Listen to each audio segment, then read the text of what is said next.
Alright guys, RoKage here and welcome back to the brand new video. In today's video we're gonna do the updated tier list, complete tier list, where we have SSR and SSR plus characters. There was two characters that deserve to be in the tier list and I always forget to put them, so I will tell you right away. So we are talking about SR and R character, which is Gray. Where are you, Gray? Okay, I believe you know about which character I'm talking about. This Gray right here. She definitely deserves to be into like between A and S tier easy. Even S tier, low key. But still I would put it A plus tier. Like between A and S. And like, don't get me wrong, when you fully build them up, they can go and sometimes even be an SS tier. Even SS, how much they help, right? With the sleep, with the fear, and now she with the attack speed, swiftness, and many other things. Plus, she can decrease the swiftness. Yeah. Also, I believe that her exclusive weapon can be a great potential for your whole freaking team. So for the R character, I would put her also A to S, depending on situation, S tier. But definitely crazy helpful characters to fill up the void when it's necessary. She's almost maxed out for me. 3 more dupes or something like that. Okay. A little bit more because it's our character. But nevertheless, just wanted to point that out. Okay, I also made SSR plus tier list. And it's pretty much uploading right now. I don't know in which most likely first I'll release this one and then the SSR plus one. It's hard. It's honestly SSR plus hard. It's super hard for me to make. Because it's like it depends on so many situations and dupes and everything else. So, but I did my best. Okay, yeah, previously we updated this tier list. Pretty much I am satisfied, but I like Karaka S tier. He needs just so much more dupes to actually work. And like Loazal, I would put it here into S tier. Lar can go into SS, and I would leave it like this. Okay, this is like the only changes that I want to make currently. HUD's SS towards God, for me it's still God, but I know over time that will change, but I need to stand by my progress and how everything is going, okay? Hwarium is the... Martian, Izahar, Eadan, and Hwarium, Jean are the best characters in the game. Like Jean, holy... I started building her up. What a monster of DPS. Okay.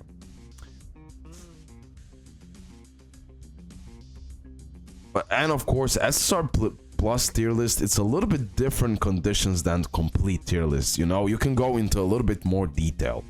Okay, so, because you're gonna see maybe some differences, like even how on the SSR plus tier list might be beyond all, but I explain my reasons.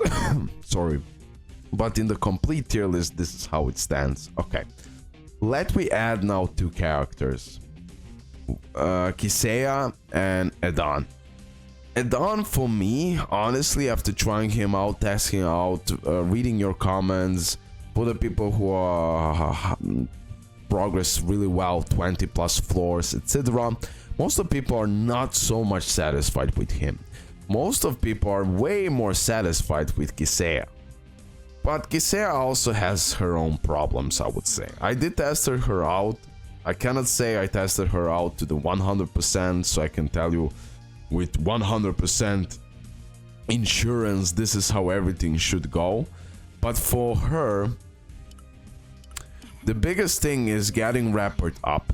Like, she needs that accuracy, okay? Her rapport is so much important. Swiftness, rapport, Eva. Crucial for her so she can work. That's the first thing. So I don't have that, but still. Proficiency, of course, exclusive weapon. You need to build up her exclusive weapon. Why? Because attack, critical hit rate increase by an additional 10% while boost is active. The duration of conceal, which is activates when involved in elimination, increased by 2 seconds. All of this give her survivability and bigger damage. The stun duration of innate quality increases by 2%. Kiseia critical hit rate increased by 30. Duration of boost increases by 5 seconds when Kiseia is involved in enemy elimination while it's active. So all of that is essential for her to actually work. Plus, she will work so much better in the purple team. That being said, she has its own weaknesses. Yes, I'm fine. Extremely dangerous character. From the beginning, she will attack the lowest HP guy or girl, and she will obliterate it. We're gonna read everything once again, but I just want to make a conclusion about her. Crazy the DPS destruction, like, but not a main DPS, sub DPS. Okay, I would say for her she's sub DPS. Like, you're using one DPS to carry, for example, HUDs, and then she's doing that additional DPS to mess up. But like I said, she's just working so much better on the purple team because Kiseia attack increases by 50% for each purple element. For the free-to-play, if you're not working on the purple team, I don't recommend getting her. It is not so much worth it. Because if you don't have other purple units built up, she won't shine. She won't shine. You can also use her in the yellow team. Don't get me wrong, with some purple units mixed, blah blah blah blah. But her attack won't be that impressive. Okay, in that way. Okay, let me now read about her. Kiseia becomes boosted for 10 seconds and quickly moves to the enemy blind spot to deal 500% of her attack as damage. If the target has a barrier, she destroys barriers. And attack coefficient increases by 200%. While boosted, Kiseia attack increases by 30%, and her critical rate up by 30%. And if she's involved in taking down an enemy, she conceals herself.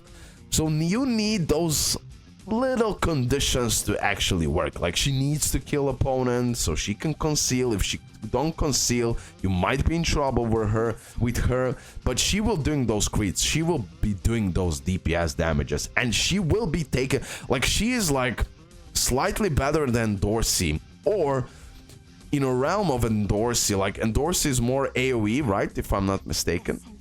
I don't use her so much, so sorry, but I believe yes. And Kiseia is more like a single target.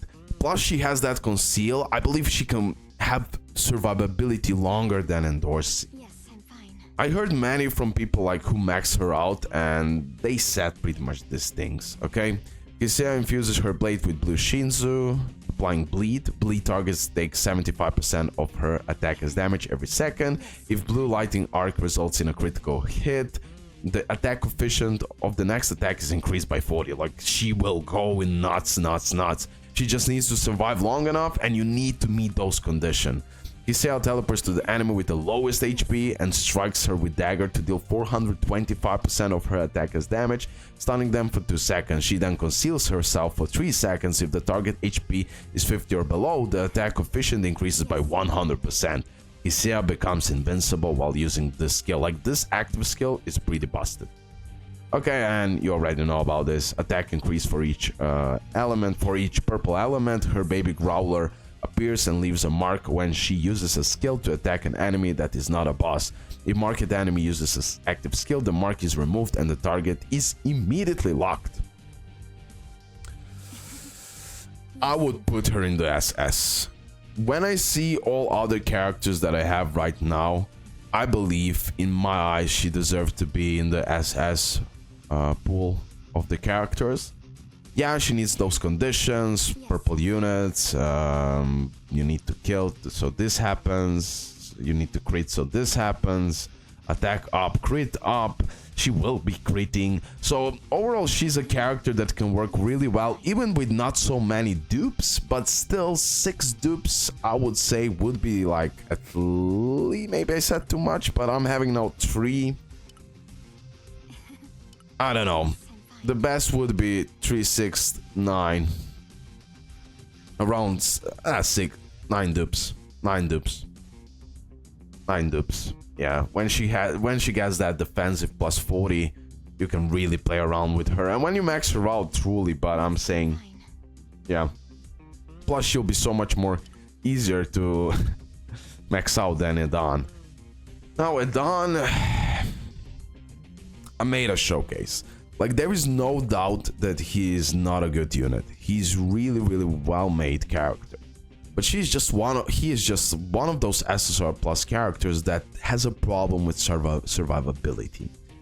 DPS is on point, but he needs dupes for that. Exclusive weapon, blah blah blah blah. Like he is a really needy character in a way. Of course, some people could get carried by him and on the lower floors, blah blah blah blah. But I still don't think he deserves SS tier here. I need to put him with Karaka here. DPS is on point, but nothing too crazy, nothing game-changing about him. I need to say it. Like, I really tested him out. Maybe not in maybe that's a problem. Maybe arena simulation is not the real deal. Maybe it's bugged or something. I don't know. But just like from my experience, I don't find him being SS or God. S is still amazing, guys. S tier is still amazing. Okay, Shibisu will go to the A tier again. I'm always switching him around, but A tier. Yeah. I'm satisfied with that. I know how much you love that character, Eadan, and I know like even SR plus tier list might be up. But this is based on your comments and my experience. I just need to put him in the same boat as Karaka. Like both of them are doing amazing good job, especially when you have like 3 teams, but they need those dupes. They really need more dupes than any other SR plus to get that DPS for Edhan. Survivability will be still low-key a problem, and then Karaka on the other hand, he needs those dupes for survivability, and then he can help you so much. He needs to be maxed out so that you get that 500 energy extra, pretty much the same like Edhan in a way, because he might die really fast until you can actually use his ultimate. Edhan becomes invincible and throws the Montana Azul, hitting the enemy with the lowest current HP to deal 60% of that enemy's max HP as damage, 500% attack as damage if the target is a boss, and stunning them. Then skill always lands, and if the target is paralyzed, one of their skills that activate when fatal damage is taken for the first time are nullified and creates a spear bearer mark. The spear remains stuck in the ground, releasing... OMG. Releasing where I was at, stupid phone. Stunning them when fatal damage is taken for the first time. Let me zoom in so you don't have a problem. Okay, the spear remains stuck to the ground for 3 seconds. Yeah, he will be doing those damages. He will do crazy damage, like overall crazy. I said it too much. Like, he will do damages, really solid, good damage over time, blah blah blah blah blah, you know, but still nothing like OMG, like John reaction or Wadium reaction or something like that. Edhan becomes immune to status effects and teleports to the enemy with the highest attack, then strikes down the lightning to deal 620% of his attack as damage, paralyzes them for 4 seconds, then returns to original position. He then increases his swiftness by 40. This is that part why I said even from the beginning about dupes. The dupes will increase those numbers that are really necessary for him to work in that endgame type of content. Edhan creates impenetrable domain for 10 seconds, domain blocks projects, fire, blah blah blah, and releases electric current where he does even more damage. Swiftness increases again. Edhan causes, like, that's why he just needs to start with that ultimate. He just needs to get that time to activate all of that swiftness, and only then he can shine. Edhan causes a lightning strike whenever the final attack in his basic attack sequence lands on the target, creates a spear bearer mark that lasts 20 seconds, deals 200% of attack as damage, and decreases the target defense by 40. This is like his passive is really good, but here is the... You have 1 mark paralyzes, then 2nd mark paralyzes the attack for 1 second, and then additional damage. Then 3 marks paralyze the target for 1.5, deal additional 20% of the target's max HP as damage. Like, it's huge, don't get me wrong, we're doing 20%, you know, that can be helpful, but he won't care. You need other DPS characters, you need other yellow teams so this can work in a way, right? He won't, like, you can use him in every team, but the yellow team will be the best for him with all corresponding characters. Like Wadium, him, HUDs could be a really nice combination because of all swiftness increases. But that's all. He won't shine without other characters. Kiseia, on the other hand, can shine. Like, okay, purple characters is the condition for her, but she will shine more than Edhan. Plus, she's SSR, and yeah. Guys, this will be my tier list. Leave a like, subscribe. Hopefully you did enjoy it. I truly thought about this, and yeah, we all have different opinions, but this is mine right here. Okay, bye guys.